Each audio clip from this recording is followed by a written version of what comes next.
Kento Momota bernasib sial lagi.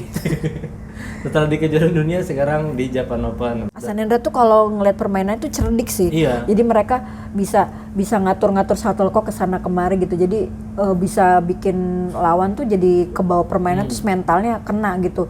Tapi kalau untuk adu cepat ya mereka udah jelas mereka tahu itu bukan kelebihan mereka di usianya mereka yang sekarang. Apa ya? Mentalnya gitu. Mental mereka tuh sebenarnya walaupun fisik udah nggak kuat tapi mental mereka masih bisa gitu.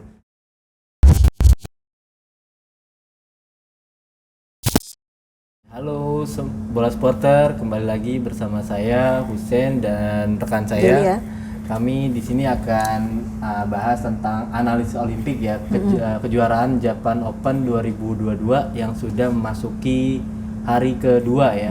Di hari kedua ini kita menampilkan beberapa pemain ya yang sebenarnya sih rekap ya bahasnya. Ini rekap Japan Open ya. Ada 8 Iya. wakil yang Ada hari 8 ini. wakil yang berlaga ya. Tapi sayangnya kan satu kalah WO, tapi kita bahas yang sudah bermain aja nih Mbak ya. Mungkin kita bahas satu-satu aja dari nomor yang pertama tuh ganda putra yang main Mbak. Tadi itu ganda putra ya. Iya, ganda putra yang pertama. Pertama sih sebenarnya Jonathan Christie main pertama, habis itu tapi barengan karena jadwalnya kan tadi pagi ini jadwalnya harusnya ganda putra Hasan Hendra main pertama. Cuman karena follow by-nya pertandingan pertamanya pada main 3 game jadi telat gitu kan, ngaret. Akhirnya Jonathan Christie jadi main pertama gitu. Ini Jonathan Christie mungkin kita bahas dari satu-satu ya Mbak. Ini gimana nih Mbak? Dari tunggal putra Jonathan Christie tadi main sama siapa nih Mbak? Tadi Jonathan ketemu sama pemain Belanda ya, Makaljo ya bacanya. Tahu apa bacanya gimana? Kaljo ya. Iya.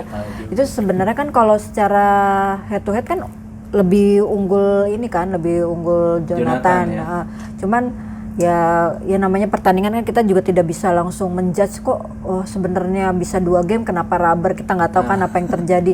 Nah sebenarnya kita kalau ngelihat dari pas permainannya tuh berharapnya cuma 2 game aja ya, tapi kok tiba-tiba ya di game kedua ketikung terus katanya sih kalau kata Jonathan bilang katanya kepancing lawan gitu. Nah kalau saya melihat Jonathan itu adalah tipe pemainnya rally dan dia tuh mentalnya dia itu suka gampang keombang-ambing gitu. Jadi kalau misalnya dia ada gangguan dikit yang ganggu mental atau konsentrasinya, jadi dia sering ada gangguan terus gagal ya. Alhamdulillah dia bisa ngatasin kan. Coba kalau ingat waktu pas kejuaraan dunia kemarin yang sebenarnya dia bisa menang tapi karena nggak fokus ke bawah permainan lawan, kalau permainan lawan berubah terus dia mau ngikutin nggak bisa ngatasin, tertekan akhirnya nggak bisa menang kan. Nah jadi kalau dilihat itu memang yang perlu diuji dari Jonathan itu konsistensi dan dia jangan sampai kepancing sama lawan, karena kalau lawan udah mengubah permainan misalnya mancing dari emosinya itu dia gampang goyah gitu loh kalau Jonathan. Nah terus selanjutnya tadi yang kita nggak usah bahas ini, yang acak aja lah waktunya, yang menarik nih kayak Leo Daniel kan. Leo Daniel baru pertama muncul lagi setelah Singapura Open, terus kan kejuaraan dunia nggak ikut setelah rehat, terus ketemunya langsung tuan rumah dan yang juara dunia tahun lalu nih, Takuroki Yugo Kobayashi.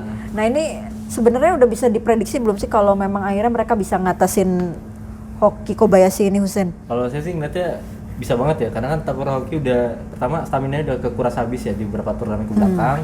Yang kedua dari segi pengalaman, walaupun mereka lebih tahu gitu pemain Indonesia, tapi mereka juga jarang kan ketemu Leo Daniel ini gitu. Mereka tahu para pemain seniornya aja gitu, tapi nggak tahu sisi kemampuan dari Leo Daniel sendiri nih. Daniel yang pukulannya mantap banget. Iya, udah posturnya cukup, terus tenaganya juga oke ya. Kayak gimana ya, Daniel kan lebih tinggi daripada Leo kan. Jadi kayak ingat ini deh versi Kido Hendra waktu masih muda gitu ya. Cuman bedanya Leo nggak terlalu gempal ya, cuman dia lebih secara postur aja ya beda. Tapi dulu waktu zamannya Marcus Kido walaupun gempal-gempal tuh di belakang cepet banget ya Mbak, kanan kiri. Dia lincah sih. Nah, iya maksudnya pukulannya juga mantep ya. Iya, biasanya kan yang tinggi di belakang buat hal-hal bola jauh kan. Ini yang pendek di belakang gitu. Waktu Kido sama Hendra pun ya Kido. Nah, dia jago lompat dia. Nah, jago lompat. Hendra pun majuan Mas. Nah, ini kan kita lihat juga Leo Daniel nih pasangan yang serasi ya menurut saya. Yang satu tinggi, yang satu ya nggak satu mengalau ini ya, mengalau shuttlecock di depan ya. Bola drive depan kan. Jadi kayak pas aja gitu. Nah kan Takuroki kan juga sebenarnya kan dia permainannya mirip-mirip saya Marcus Kevin ya, cepet gitu dia. Walaupun postur tubuhnya juga nggak jauh beda kan, jadi kayak mereka tuh mungkin kehalang gitu, jadi nggak diduga bahwa smashnya Daniel ini dimanfaatkan untuk maksudnya jadi benar-benar di apa ya, jadi bantuan Leo banget di belakang gitu. Smash jadi bola-bola peluang dari capek adu dari belakang, kesempatan Daniel buat nyerang masuk gitu. Nah ini kan bener akhirnya Takuroki langsung kalah kan 2 game gitu. Padahal kan kita kalau mau lihat harapan dari junior kan, waduh paling pertarungan paling sampai 3 game. Raber lagi rubber. Ini kan nyatanya bisa gitu, seperti sesuai prediksi analis Olimpik kita ini yang pertama waktu ya, pas awal-awal ya, pas gimana sih? preview ya. Apalagi kan tadi di awal-awal kan kita kan takut kan, waduh lang juara dunia tahun lalu kan, yang ngalahin Marcus Kevin. Yang pengalamannya lebih banyak. Udah naik baru naik peringkat 2 ya kan, Gusara Hasan Hendra. Tapi nyatanya kan Leo Daniel bisa gitu. Nah, ini emang diprediksi Leo Daniel sih bakal ya harapannya sih juara nih. Saya mau optimis juara ini babak 3. Kalau nggak ada kendala dari cedera. Soalnya kan menurut saya Leo Daniel ini bahayanya di cedera doang sih. Kalau untuk performa mereka saya lihat konsisten sih Mbak. Maksudnya nggak naik turun gitu. Mereka fokus. Yang salah satu hambatan dari pemain yang udah fokus ini di lapangan ya cedera aja sih hambatannya. Kayak gitu. Nah terus tadi ganda campuran nih kan ketemunya memang sih belum pernah ketemu sama Ralphie Johnson ya, sama Linda Evler. Sebenarnya kan kalau Jones itu kan mantan pemain Indonesia juga ya. Cuman dia pindah ke warga negaraan. Jadi sebenarnya mungkin dia punya keuntungan, tahu lah paling nggak karakter pemain-pemain Indonesia gimana. Itu bisa jadi bekal dia. Waktu pas pertama kan ketinggalan banget nih jauh, cuman bisa dapat 9 poin. Terus akhirnya pas di game kedua tuh sebenarnya Rinov Pita tuh udah unggul, cuman ada titik balik si John sama Linda tuh bisa ngejarnya dapat poin tuh langsung 6 beruntun. Terus Rinov Pita sebenarnya udah sempat bisa nyamain ngedeketin sih, cuman sayangnya udah kalah unggul duluan, jadi cuman bisa ngejar sampai 19. Terus saya rubber game-nya juga sebenarnya ini juga deg-degan juga karena awalnya kan deket-deket banget ya, poinnya gantian nyetak poin, terus pas giliran Rinov bisa nyamain, terus Jones Linda ngejauh lagi.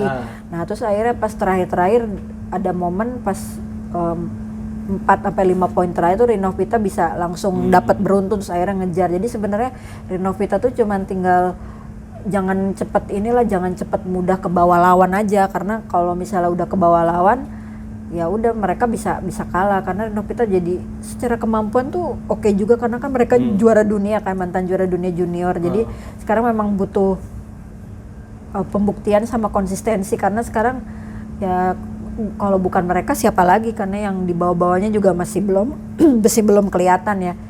Nah terus tapi yang mengejutkan ini loh Hasan Hendra, karena kan sama Kang Min-hyuk Sosengje kan udah 2 kali kalah. Terus tadi menang itu gimana tuh kalau Husen ngelihatnya tuh? Nah iya, sebenarnya kan ini Hasan Hendra juga nggak dipungkiri gitu. Pertama kan kita juga prediksi pasangan ganda ini ketemunya sulit-sulit kan. Lagi Hasan Hendra yang sebelumnya 2 kali kalah, terakhir di Indonesia Master ya. Nah, itu, terus udah gitu stamina mereka kan kemarin sampai itu sampai final ya. Terus latihan cuman sempat istirahat 2 hari paling ya. Iya. Ini hebat banget nih. Mungkin dari ini Mbak, rasa mentalnya gitu. Mental mereka tuh sebenarnya walaupun fisik udah nggak kuat, tapi mental mereka masih bisa gitu. Kayak sebenarnya ngalahin Fajarian aja pun yang dari sisi usia terbilang jauh gitu kan ya. Hasan Hendra udah 30, Fajri lagi di umur usia yang matang. Sama kayak Kang Seo ini kan, sama di umur lagi peak juga buat setara sama Fajarian dan lain sebagainya. Tapi dikali sama Hasan Hendra yang menang pengalaman gitu. Ini berarti kan ada catatan positif gitu. Hasan Hendra tuh kalau ngeliat permainan itu cerdik sih. Iya. Jadi mereka bisa ngatur-ngatur shuttlecock ke sana kemari gitu. Jadi bisa bikin lawan tuh jadi kebawa permainan, terus mentalnya kena gitu. Tapi kalau untuk adu cepat ya mereka udah jelas mereka tahu itu bukan kelebihan mereka di usianya mereka yang sekarang. Tapi dengan kan Kang Seo itu kan mainnya juga cepat. Nah jadi mereka kayaknya mungkin main-main rally terus main serang, main-main bola-bola depan tuh memang keahliannya mereka sih. Walaupun di game kedua hampir bersaing ketat ya Mbak, 22-20. Tapi mereka tuh memang mentalnya tuh bagus sih. Jadi saat posisi tertinggal mereka tuh nggak yang cemas kayak gimana. Mungkin kalau yang pemain muda-muda kan kalau lagi ketinggalan langsung kayak udah Udahlah, tapi mereka ya kayak buktinya kemarin yang gua ketemu Fajarian aja yang kelihatan dari awal ketinggalan, malah game pertama mereka bisa nikung kan, bisa ambil poin gitu. Nah, kejutan apa lagi nih di rekap Japan apa nih? Oh ya, Chico Anthony nih. Anthony, apa Chico dulu nih? Oh boleh Chico dulu. Iya, Chico kan ternyata bisa ngalahin tuan rumah juga ya. 2 kali ya. Iya. Waktu itu kejuaraan Asia juga menang. Kento Momota bernasib sial lagi. Setelah di kejuaraan dunia sekarang di Japan Open berarti. Kenapa ya Kento Momota ini Trauma kali ya, apa cederanya karena belum pulih jadi dia mainnya menjadi ragu-ragu kurang lepas apa bagaimana? Padahal bukan Marquez ya. Tapi memang kalau orang habis cedera itu untuk pulih tuh ya mungkin secara fisik bisa tapi secara traumanya masih ada kali ya. Nah iya itu. Tapi masalahnya ini kan udah berlalu ya hampir 2 tahun gitu kan. Waktu itu juga setelah pulih kan dia juga nggak ikut semua turnamen kan. Terus juga dibilang pertandingan yang awal-awal sebenarnya kalau nggak lolos juga yang di babak awal lah. Kalau sebenarnya seburuk-buruknya semifinal gitulah ya. Ini kalah sama di babak awal sebenarnya kan ngenes banget gitu. Apalagi Harapan mantan peringkat 1 dunia kan. Tergusur sama Axelsen yang lagi mendominasi saat ini. Sekarang dulu kan lawan-lawan sampai gimana ya caranya ngalahin Kento Momota gitu. Terus sekarang gimana caranya ngalahin Axelsen padahal Axelsen kan kalau rekor ketemu sama Momota tuh kan kalah kan unggulnya jauh, tapi sekarang Axelsen bisa konsisten, terus Momota tuh kayak belum menemukan celah gimana bisa bangkit ya. Kita gimana nih kapan kita ngajak ngobrol Momota apa ya kalau kayak butuh translator kalau kita ngomong boleh nggak? Nah tapi sebenarnya terlepas dari Momota yang lagi tampil jelek, berarti ini Chico nih juga memanfaatkan peluang dengan baik gitu setelah kegagalannya kan kemarin juga tersingkir lebih awal kan setelah jadi juara di Malaysia Master kan. Nah, terus kan, dia belum nunjukin lagi ya konsistensinya ya. Waktu Chico kan juara di Malaysia Master kan Axelsen absen gitu kan. Waktu Singapura Open si Anthony juara Axelsen absen. Ini kan kesempatan maksudnya. Harusnya yang nggak ada yang gede-gede absen ya terlepas dari mungkin persaingan yang kalau dianggap netizen persaingannya kurang nggak ada lawan yang tangguh.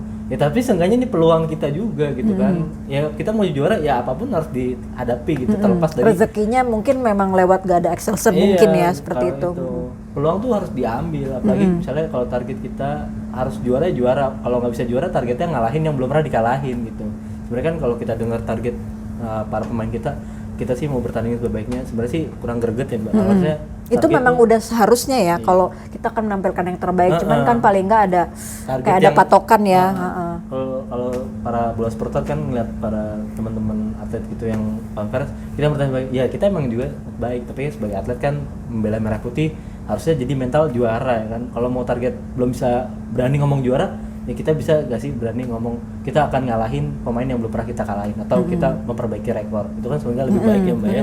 Setidaknya jadi kita tahu apa arah yang akan mereka capai ya. Betul, kadang gregetan juga kalau setiap pertandingan kita bilang ya itu pasti harus. Ya kita juga dalam hidup sehari-hari kan kita memang melakukan yang terbaik kan setiap aktivitas pun. Nah sayang ini Anthony kan sebenarnya kita dari awal berharap dengan Axelsen mundur nih kesempatan Anthony gitu atau Jonathan, tapi ternyata Anthony ada cedera punggung kan. Itu cuman bedanya waktu Denmark Open juga dia kan sempat mundur tuh, cuman dia sempat main 3 menit doang tuh Anthony, cederanya cedera pinggang. Nah sekarang punggung gitu, ngilu banget ya kalau cedera bagian punggung. Ya apalagi kayak kita di perempat final kemarin lagi. Iya perempat final, jadi karena dia mungkin apa jangan-jangan dia kalah 2 game tuh karena memang udah mulai merasakan itu ya. Dan baru diperiksa lebih intensif sekarang ternyata emang udah parah gitu kan. Kemarin baru ngerasain aduh kenapa nih gitu, mungkin pegel. Iya jadi mungkin makanya jadi nggak maksimal karena kan waktu sebelum ketemu di kejuaraan dunia kan ketemu Axelsen tuh rubber ya. Terus sekarang kemarin kejuaraan dunia cuma perempat finalnya 2 game langsung. Nah terus ini untuk ganda putri nih Ana Tiwi gimana nih Husein? Ana Tiwi dia lolos ya Mbak ya? Iya, jadi hari ini kan yang nggak lolos karena kalah WO Anthony aja nih. Ana Tiwi ketemu sama Belanda ya, Deborah sama Seinen ya. Ini langkah yang bagus ya untuk pasangan Ana Tiwi ya, karena kan ganda putri kita selain Andelin Apriani Fadia, kita juga punya Ana Tiwi dan sebenarnya ada Ripka ya sama siapa tuh Mbak? Feby yang... Cuman sayangnya Feby katanya kan lagi ada problem, jadi kita lebih fokusnya ke Ana Tiwi sama sama Apri sama Fadia ya. Ini Anatiwi sebenarnya langkah bagus ya untuk di babak pertama ya. Babak pertama ini kan hari kedua tapi tetap masih babak pertama.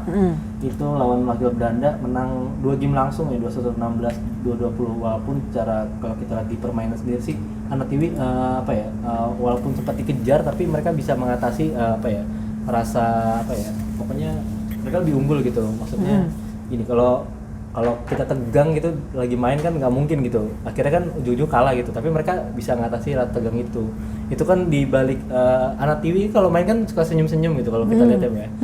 Mereka tuh hebat banget gitu, maksudnya kadang mereka saat kelihatan kalau kebobolan gitu kan, tapi mereka bisa bangkit gitu cepet. Nah itu kan bagus gitu, mental yang sebenarnya pertandingan pun jangan harus tegang-tegang banget gitu. Ya udah, walaupun pertandingan level tinggi ya seperti 250 ini, tapi ya hadapi aja dengan santai, yang penting ya targetnya bisa menang gitu. Ini kan mental yang bagus gitu 2 game. Mungkin nanti di pertandingan berikutnya babak kedua ini bakal ketemu siapa sih Mbak? Dia bakal ketemu selanjutnya Fajar ya. Besok ya? Iya. Nah nih wakil Denmark ya, Frurgard sama Thygesen ya. Thygesen ini juga tipenya ulet juga sih. Iya, wakil Denmark nih nggak bisa dipungkiri jago-jago juga gitu, walaupun Eropa tapi Denmark nih agak beda nih. Dia beda ya sama Prancis sama Scotland. Kalau gitu. di Eropa kayaknya yang memang terbaiknya Denmark sih ya. Kalau di beda sendiri nih negara nih. Kalau Asia kan sebenarnya lebih kompetitif ya. Kalau kita lihat ya di tunggal putra misalnya Jepang gitu kan. Lewat Kento dulu. Sekarang kan lebih kompetitif, ada Lezizia, Anthony, Jonathan jadi Christie. yang menang tuh nggak mesti itu maksudnya memang sih sekarang menguasai Excelsen, tapi kalau setelah itu tuh nggak ada lagi ya. Jadi maksudnya bisa saling mengalahkan ya. Iya, makanya kan sekarang kan lebih kompetitif ya Asia gitu. Kalau di Eropa kelihatan banget kan beberapa ada negara yang sebenarnya mendominasi, kayak sekarang ya Denmark gitu. Lewat tunggal putranya yang sekarang pun ya ganda putrinya ini gitu. Makanya sekarang harus diwaspadai sama Anatiwi gitu. Kenapa harus diwaspadai? Karena ya langkah mereka sebenarnya ganda putri kan bebannya kan berat banget ya. Setelah Grecia Poli nggak ada, ya udah Apriani sama Fadia sekarang jadi tulang punggungnya sekarang kan. Nah sebenarnya kalau untuk tugas tidak menjadi berat ya harus dibagi-bagi ke setiap pemain gitu. Jadi kalau satu kalah kita punya pasangan lain ya. Nggak bergantung gitu sama ya misalnya ganda campuran sekarang Rinov Pita gitu kan. Sebenarnya kan kasihan juga mereka dikasih beban, walaupun emang tanggung jawabnya. Tapi seenggaknya para pasangan yang lainnya unjuk gigi juga gitu kalau mereka layak ikut bersaing. Makanya misalnya kalau ikut kejuaraan tuh ganda campuran jumlahnya nggak kalah banyak sama tunggal putra wakilnya gitu ya. Ya tunggal putra bisa sampai 5 ya, ganda campuran juga lah, jangan 3. Minimal banget 2 lah ya. Berarti kan harus memperbaiki rankingnya ya. Bisa nah itu dia. Nah terus ini wakil terakhir nih yang lolos di hari ini itu ada Fajarian ya. Gimana nih perform Fajarian, jadi ngalahin tuan rumah lagi. Iya. Waktu sebelumnya dia kan kejuaraan dunia ketemu kan, terus sekarang ngalahin lagi Taichi Sato ya. Akira Koga, Taichi Sato. Jadi gimana kalau untuk Fajarian nih? Maksudnya peluang kan Eren Chia sama Sohoi kan mundur nih. Nah, terus ya kita kan berharap kejuaraan ini memang momen mereka, cuma memang belum rezekinya. Terus sekarang mudah-mudahan di level tinggi nih Super 750 mereka bisa unjuk gigi lagi. Nah, besok bagaimana? Cadangannya malah dari wakil Indonesia. Dari wakil Indonesia juga ya. Kan kadang-kadang Fajri kan wakil Indonesia. Iya, tapi dia memang belum hoki aja mungkin ya di turnamen tinggi ya. Jadi masih Super 300, Super 500. Iya, kayak kemarin aja kan tahunnya Fajri kehadang sama ya Hasan Hendro ya. Padahal kan kita mulai persaingan sedikit lawan negara lain kan. Terus ya persaingan sedikit antar negara ya kita maksudnya merah putih di final aja lah ya kan. Untuk level-level maksudnya masih babak awal ya Indonesia lawan yang lain aja gitu. Tapi nyatanya kan kalau ganda putra tuh cepat banget ketemunya ya. Kalau nggak di perempat final, semifinal gitu. Sebenarnya kompetitif banget sih ya di ganda putra ya. Jadi tinggal kita nunggu besok juga nih nanti ada Bagas Fikri mau ketemu Liu Yuchen Oswanye yang juara Indonesia Open. Oh iya, pasti bakal dari. Tapi ya jadi sebenarnya tuh kalau kita lihat umum setelah pandemi sih khususnya kayaknya kalau untuk pemain Indonesia tuh wakil Indonesia bisa lebih kompetitif, cuman yang perlu diuji konsistensinya aja. Jadi karena kita kan untuk persaingan nggak yang tertinggal banget ya, cuman tinggal perlu konsistennya aja. Cuman yang memang belum menunjukkan hasil tuh bukan belum menunjukkan hasil, cuman yang belum dapat gelar aja ya, tunggal putri, ganda campuran belum ada lagi. Tapi kalau yang lain-lain masih bisa kita harapkan ya. Ganda putra, ganda putri, terus tunggal putra ya. Nah, jadi secara umum hari ini kita berarti dari 8 lolos semuanya ya. Jadi cuman itu pun gagal karena cedera. Walkout aja. Oke, berarti rekap hari ini itu aja ya Bola Supporter untuk rekap. Besok bertanding lagi mulai pukul 8 ya. Jadi jam 8 ya. Pukul 8 pagi. Enaknya di Jepang gitu ya, pagi ya. Jadi sore tuh udah selesai pertandingan ya. Iya. Kalau kemarin kan Indonesia Master Open sampai jam 12 ya. Sekarang bisa lebih on time mungkin. Ya emang karena bisa 2 game ya. Di Indonesia Master Open kan lebih ketat gitu kan, jadi hampir 3 game. Ya kita nggak tahu ya, setiap negara kan punya atmosfer masing-masing. Iya. Kayak keluhan shuttlecock berat atau shuttlecock ringan di negara ini. Atau angin iya, atau itu apa. kan masalah angin. Ya itu kita nggak tahu lah, AC-nya kegedean. Ya mungkin itu aja ya. Untuk Bola Supporter semua jangan lupa ya ikuti terus analisis Olimpik, pembahasan-pembahasan menarik tentang bulu tangkis dan lain sebagainya ya. Bersama rekan saya Mbak Delia, saya Husen. Terima kasih sudah mengikuti acara ini. Jangan lupa juga follow dan subscribe YouTube bolasupport.com, ikuti berita-berita kami di kanal bolasupport.com.